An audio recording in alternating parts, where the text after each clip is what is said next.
Oi, amigos. Aqui é o professor Edson Cebola e vamos para aulas de física.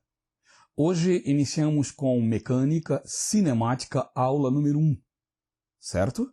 Vamos ao trabalho.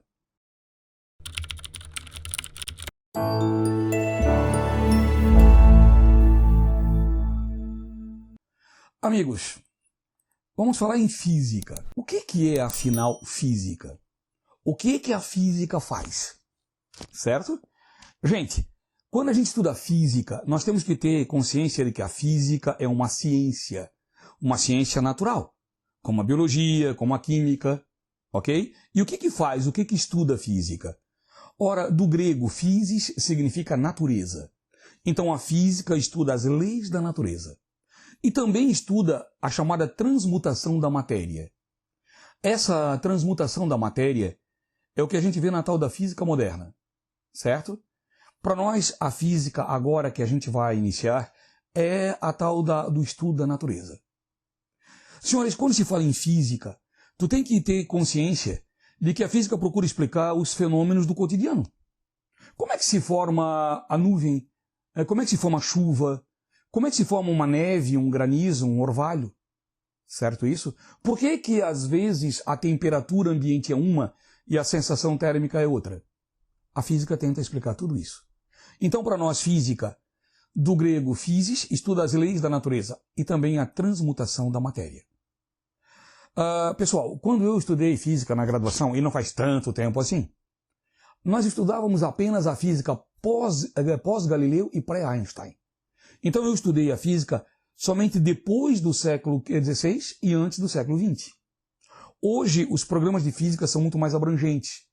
Estudam desde o início do conhecimento toda a evolução até agora, até hoje de manhã. Ok? Queridos, a física, basicamente, a gente divide em duas partes.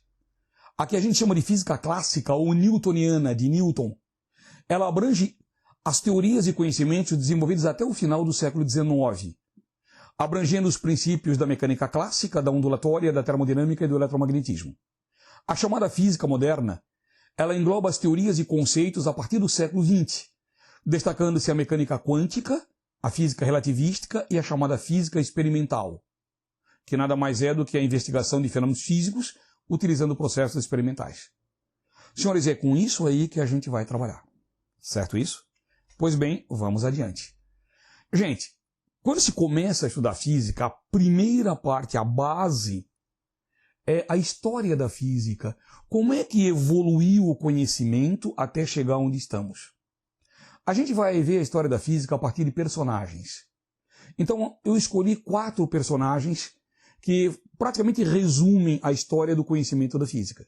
Poderia ter escolhido muitos outros, mas esses 4 são vitais.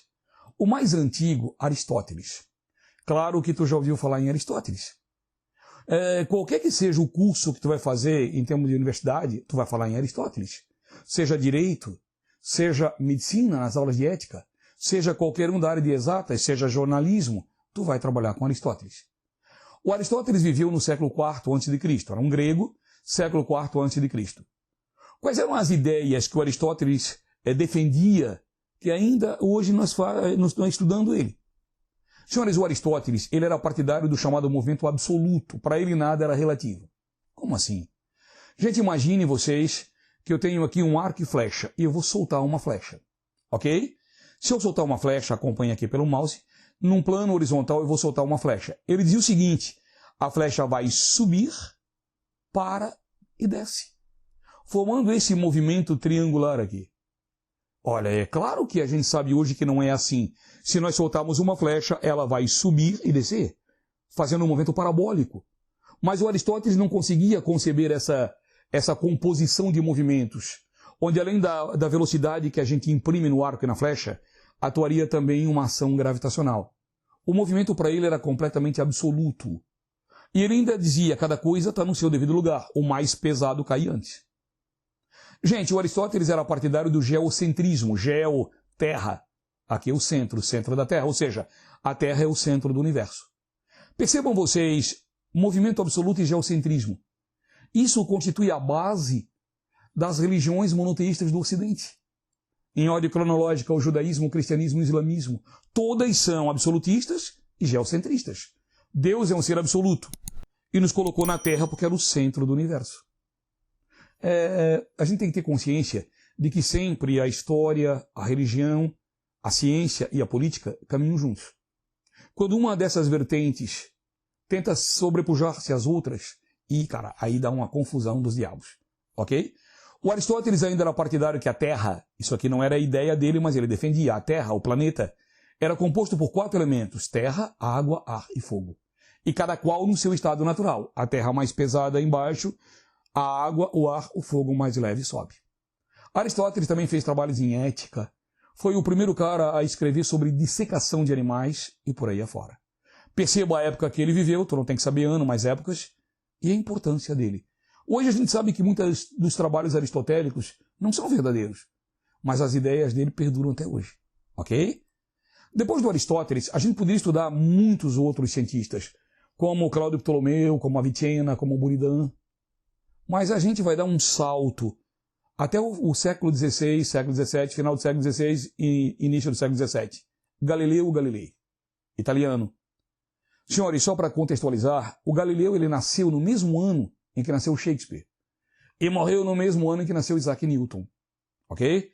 O Galileu era partidário do movimento relativo. Para ele nada era absoluto, tudo era relativo. Se soltasse a flecha, ela não faria aquele movimento que apregoava o Aristóteles, e sim haveria uma composição de movimentos. O Galileu era heliocentrista.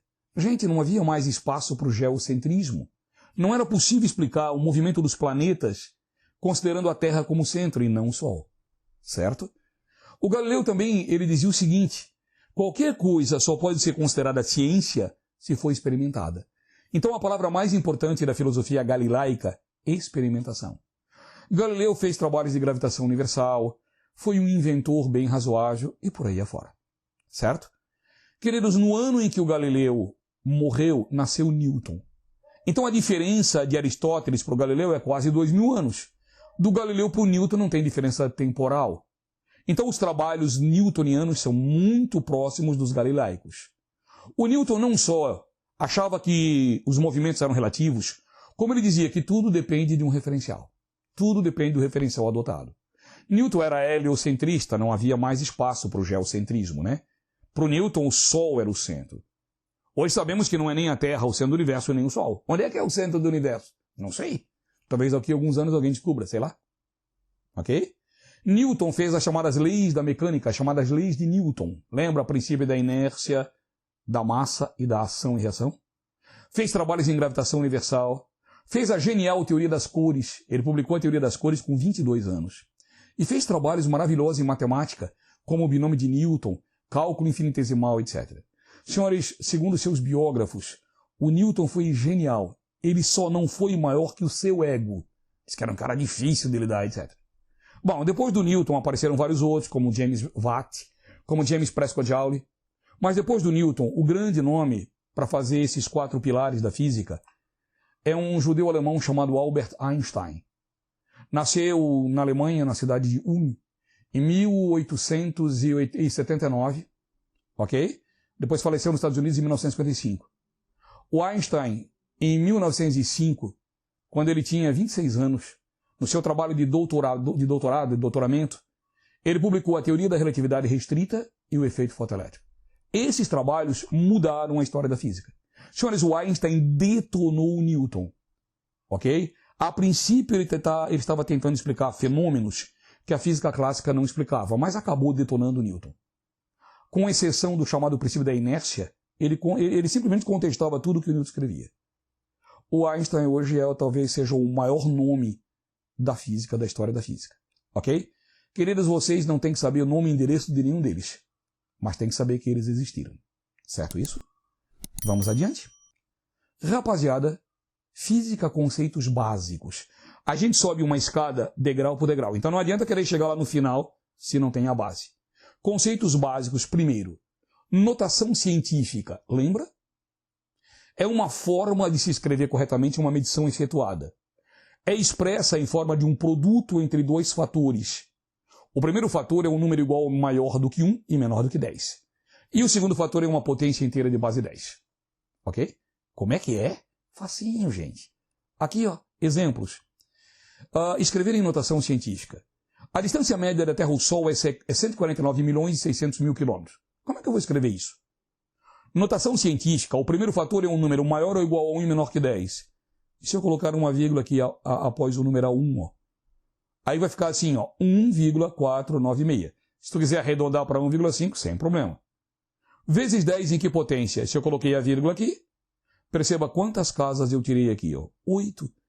1,496 vezes 10 na 8 quilômetros. Não esqueça a unidade. Notação científica. O primeiro termo é maior ou igual a 1 e menor que 10, e o segundo é uma potência inteira de base 10. Outro exemplo. A massa de uma partícula é 0,0000000000002,523 quilogramas. Pequenininha, né? Como é que eu vou escrever isso com notação científica? Primeiro, o primeiro termo tem que ser maior ou igual a 1 e menor que 10. Se eu colocar a vírgula aqui, ó, 2, alguma coisa, vai ficar maior ou igual a 1 e menor que 10. 2,523, se quiser arredondar para 2,5, sem problema. Vezes 10 em que potência? Olha as casas após a vírgula aqui, ó. 3, 6, 9, 10, 11. Eu botei a vírgula 12, ó. Menos 12 quilogramas. Olha a unidade. Outro exemplo. O tempo decorrido entre dois fenômenos. 600 segundos. Notação científica. 6,0 ou 6,00. Vezes 10. Terei duas casas. 2 segundos. Simplesmente não dá de errar. Ok? Fácil, tranquilo, cuidado. Algarismos significativos. O pessoal do Enem tem adoração por isso. Cuidado. Algarismos significativos são todos os algarismos corretos e o primeiro algarismo duvidoso que expressam a referida medida. Para operações de adição e subtração, devemos primeiramente arredondar os valores dos algarismos significativos a fim de deixá-los com o mesmo número de casas decimais. Sempre, obviamente, observando aquele termo que tem menos casas decimais. E após efetuar a operação. Para as operações de multiplicação e divisão, realizamos as operações normalmente, sendo que o resultado final deve ser escrito com o mesmo número de algarismos significativos do fator que possui a menor quantidade desses algarismos. Como é que é? Gente, novamente é tranquilo. Observe os exemplos. Primeiro, determine usando apenas de algarismos significativos as medidas a seguir. Percebam essa régua, tá bonita a régua, olha só. Ok? Ela está graduada em centímetros. Ok? Agora observem esse retângulo acinzentado aqui. Só com algarismos significativos, qual é o comprimento do retângulo? Senhores, para facilitar, vou traçar algumas linhas auxiliares. Ó, essa linha branca no zero e essa linha vermelha aqui no final. Senhores, quanto é que vale o comprimento desse retângulo acinzentado? Ora, eu concluo aqui o seguinte, com certeza, esse comprimento é maior que 6 centímetros. Mas é menor que 7. Então vai ser 6, alguma coisa. Tenho certeza que o 6 está correto. Percebam que aqui está graduado em milímetros. Ó. Passa do 6,5, passa do 6,6. Gente, passa do 6,7, mas não chega no 6,8. Passa do 6,7, mas não chega no 6,8. Então é 6,70 e alguma coisa. 70 e quantos? Eu coloquei aqui 72. Perfeito. O 6 eu tenho certeza é correto. O 7 eu tenho certeza é correto. O 2 é duvidoso. Eu não acho que seja 6,72. Eu acho que seja 6,76. Sem problema. O último é duvidoso. Aí outro diz, não, para mim é 6,78. Não há problema, gente. O último é duvidoso. Perceba, eu tenho aqui 3 algarismos significativos. 2 corretos e 1 duvidoso. Sempre assim. Certo? Outro exemplo. Senhores, observem esse termômetro, está medindo a temperatura de alguém. Observa aqui, ó, observa a coluna de mercúrio. Observem que está acima do 36 e abaixo do 37, olha só. É maior que 36 e menor que 37. Então é 36, alguma coisa. Quanto? Se vocês observarem as casas decimais, aqui está o 36, aqui está 36,5, 6, 7, percebam vocês, 8. Então, olha bem ali, ó. Senhores, tracei até uma linhazinha para me auxiliar. Vai ser 36,70 e alguma coisa. Ok? Vírgula quanto? Eu botei aqui 36,79. O 36 eu tenho certeza. Aí passa do 36,5, passa do 36,6, passa do 36,7. Mas não chegou no 36,8. Embora esteja bem próximo. Ah, e se eu quiser botar 36,78? Não há problema. Ah, eu quero botar 36,77. Não há problema. O último termo é duvidoso. Algarismos significativos, todos os corretos e o primeiro duvidoso. Aqui eu tenho 4 algarismos significativos. O 3, o 6 e o 7 são corretos. O 9 é duvidoso. Ok? E se eu fizer alguma operação como essa? 42,258 mais 1,3. Senhores, na adição e na subtração, primeiro tu observa o termo que tem menos casas decimais. Esse tem uma. Aí arredonda-se o outro para que fique com o mesmo número de casas decimais. No caso, uma. Ora, 42,258. Se eu arredondar para uma casa decimal, é 42,3. Mais 1,3, total 43,6. Ok? Observa que deu 3 algarismos significativos. O 43 eu tenho certeza que são corretos. O 6 é duvidoso, porque eu trabalhei com a primeira casa decimal duvidosa aqui. Ó. Observa? E, gente, essa multiplicação. Na multiplicação e na divisão, a gente faz a seguinte análise. Primeiro, qual é o termo que tem menos algarismos significativos? Aqui, ó, são 3. Se aqui são 3 algarismos significativos e é o que tem menos, a resposta só vai ter 3 algarismos significativos. Na adição e na subtração, tu observa o termo que tem menos casas decimais. A resposta tem o mesmo número de casas decimais. Na multiplicação e na divisão, o termo que tem menos algarismos significativos. A resposta vai ter o mesmo número. Gente, 41,125 vezes 2,8, isso dá 11,59125. Como o termo que tinha menos algarismos significativos tinha 3, eu arredondo para dar 3. 11,6. Perceba. Olha e verifica se é compreensível. Ok? Vamos adiante. Gente, isso aqui é tranquilo, é só fazer exercício e praticar. Adiante, ainda conceitos básicos. Sistema Internacional de Unidades. O que é sistema de unidades, lembra? Gente, um sistema de unidades é caracterizado pelo conjunto de unidades e regras que as definam. O sistema de unidades, o Sistema Internacional de Unidades, adotado no Brasil, possui 7 unidades básicas, e todas as demais são derivadas dessas. O quadro a seguir exprime as unidades básicas do Sistema Internacional. Perceba grandezas, comprimento, massa, tempo, corrente elétrica, temperatura, quantidade de matéria e intensidade luminosa, unidades. Metro, quilograma, segundo, ampere. Em homenagem a um francês chamado André-Marie Ampère. Kelvin, em homenagem a um inglês chamado William Thomson, que ganhou da rainha da Inglaterra o título de Lord Kelvin. Mol e candela. Candela quase não se usa no ensino médio, mas é a unidade do SI. Perceba, quando eu escrevo a unidade por extenso, sempre com letra minúscula. Ó. Agora o símbolo. A regrinha é a seguinte, sempre que for nome de gente, de pessoa, é com letra maiúscula. Nome de coisa é com letra minúscula. Ó, não tem ninguém chamado metro, M minúsculo. Também quilograma, tudo minúsculo. Ampère, em homenagem ao André-Marie Ampère, A maiúsculo. Kelvin é em homenagem ao Lord Kelvin, ao William Thomson, K maiúsculo. Mol, candela, cuidado. Olha a regrinha. Essa regrinha tem uma exceção, que é o litro. Litro não é uma unidade oficial. É uma unidade derivada, mas é uma unidade usual. Mas é bastante utilizada no dia a dia. Litro é unidade de volume. Certo isso? Olha, não tem ninguém chamado litro. O problema é que, com o uso da internet, o litro deveria ser L minúsculo, mas o L minúsculo, em algumas fontes da internet, é igual ao numeral 1. Então, para não haver confusão, a ABNT, Associação Brasileira de Normas Técnicas, ela diz o seguinte, para litro, ou tu escreve com a letra cursiva L minúsculo, ok? Ou então com L maiúsculo. Embora não seja nome de pessoa, pode-se usar o L maiúsculo. O cuidado é que numa prova da Universidade de Ponta Grossa, do vestibular de Ponta Grossa, foi 2015, caiu uma questão onde eles pediu exatamente isso, a unidade. Qual era a exceção? Também já caiu na FUVEST. Qual é a exceção? A exceção é o litro. Cuidado que isso aparece bastante também no Enem. Ok? Adiante. Senhoras e senhores, ainda conceitos básicos, grandezas. Quando a gente fala em grandeza, a palavra grandeza lembra grande. Ora, se algo é grande é porque algo pode ser pequeno. Então, grandeza está relacionada à quantidade, é um ente quantitativo.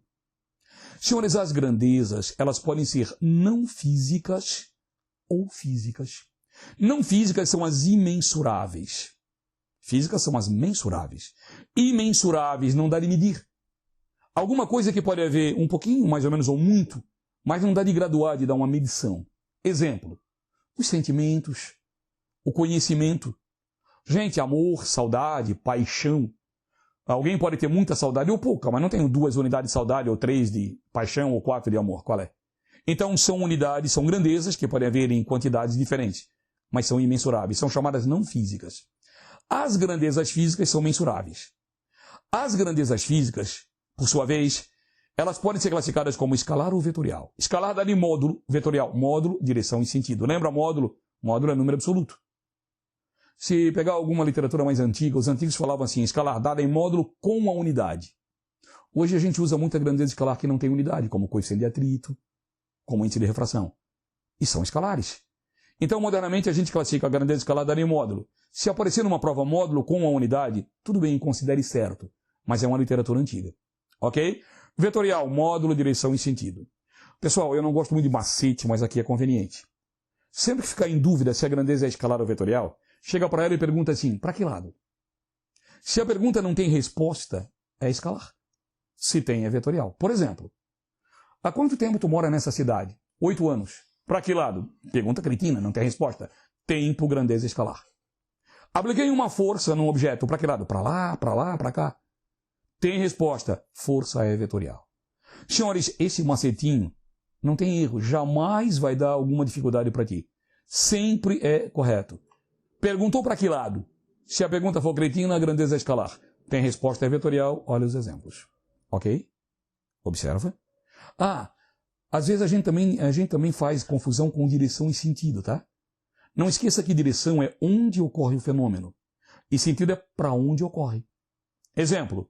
Um carro vai pela BR-101 de Biguaçu a Tijucas, vai pela BR-101 de Registro a São Paulo, e não sei mais aonde, se é que é pela BR-101 lá. Um carro vai pela BR-101 de Biguaçu a Tijucas. Senhores, qual é a direção? Onde ocorre o fenômeno? BR-101. Qual é o sentido? Para onde ocorre o fenômeno? Para Tijucas. Ok? Olha. E, senhores, para encerrar a nossa atividade hoje, vamos à segunda parte da nossa aula, que são exercícios. Queridos, eu escolhi 3 exercícios. Cuidado. As pessoas habitualmente não trabalham muito com isso quando estão se preparando para vestibular. Toma cuidado que isso pode aparecer na prova. Ok? Primeiro, analise as sentenças a seguir e some os valores que correspondem às corretas. Se a gente observar, são frases sobre história da física. É bastante comum em alguns vestibulares. Já caiu na Unicamp, já caiu nas PUCs do Rio Grande do Sul. Federal de Santa Catarina é bem habitual. Federal do Paraná já apareceu. Então toma cuidado. Senhores, quando aparece questão sobre história da física, habitualmente as questões que já apareceram, ou elas tinham erros assim clamorosos da gente observar e direto, isso aí está errado. Ou então a frase é correta. A dica que a gente dá aqui é a seguinte, ficou em dúvida, coloca certo. Quando aparece questão sobre história da física, quando tem algum erro, ele está assim, é clamoroso, está na frente da gente. Por exemplo, uma vez apareceu uma questão falando o seguinte, que o Brasil tinha sido o segundo país no mundo a ter usinas hidrelétricas. O terceiro a ter um logradouro público, uma praça, iluminado com lâmpadas elétricas. Isso é verdade, mas o aluno não precisa saber isso. Aí colocou ainda o seguinte, a praça é a Dom Pedro II, no Rio de Janeiro, que foi inaugurada pelo próprio imperador Dom Pedro II. Perfeito. Está correto, mas o aluno não precisava saber. E aí disse o seguinte, ela foi inaugurada pelo imperador durante os festejos comemorando o centenário da independência do Brasil. Opa! Vocês aí que sabem história muito melhor do que eu. A independência do Brasil foi em 1822. Certo? Ora, a República foi proclamada em 1889. E logo o imperador foi expulso do país e em seguida faleceu. Como é que nas festas de 100 anos da independência ele podia inaugurar alguma coisa? Então tem um erro bem grande. bem nítido. Cuidado, tá? Ficou em dúvida? Coloque certo. Frase 1. No século XVI, ou século XVI, foi marcado pela revolução científica no estudo de física. Já falei nisso, falei no Galileu. No início deste século, o polonês Copérnico postulou o heliocentrismo do sistema solar em oposição às ideias geocêntricas de Aristóteles e Ptolomeu. Senhores, eu não falei no Copérnico na aula de hoje. Mas o Copérnico era exatamente isso, foi anterior a Galileu, e foi um que postulou o heliocentrismo, que o Galileu era partidário. Ok? Se vocês analisarem, Aristóteles também era geocentrista, ó. Não tem nenhum erro aqui, ó, que seja gritante. Então, considere a frase correta. Ok? Ficou em dúvida, é uma frase difícil. Ficou em dúvida, considere certo. 02. Os trabalhos de Copérnico, Kepler, Johannes Kepler, e Galileu no século XVI, falei já no Galileu, século XVI, foram fundamentais para que no século seguinte Newton equacionasse a gravitação universal e o movimento dos corpos celestes, bem como as leis dos movimentos dos corpos terrestres. Senhores, tem algum erro gritante aqui, ó? Não. Frase verdadeira. Ok? Difícil, exige conhecimento. Ok?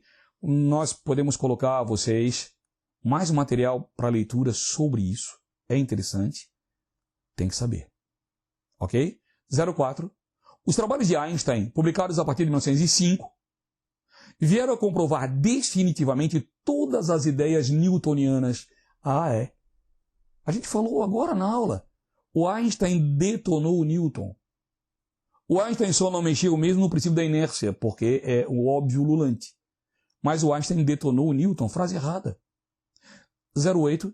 Os pensamentos aristotélicos, Aristóteles, e os galileicos, Galileu, consideravam o movimento dos corpos celestes de forma semelhante. Não. Galileu era geocentrista. Aristóteles era geocentrista. Galileu era heliocentrista. Ou seja, completamente diferente. Frase errada. E 16. Dentro das ciências naturais, Newton destacou-se por trabalhos em dinâmica de movimentos, em gravitação universal e na teoria das cores. Sim, fez bem mais coisas, mas também isso falamos agorinha mesmo. Conclusão, resposta, gabarito, soma 19. Um problema desse numa prova de vestibular será considerado muito difícil. É diferente. Cuidado. Ok? Olha. Número 2. Analise as afirmações a seguir e some os valores que correspondem às corretas. 01. Olha novamente a história da física. Uma das grandes contribuições de Galileu, jamais o erro seria nessas datas, gente, para a ciência, foi a de estabelecer a física como uma ciência baseada na experimentação. Senhores, falamos anteriormente, a palavra-chave da filosofia galilaica, experimentação. Da newtoniana era referencial.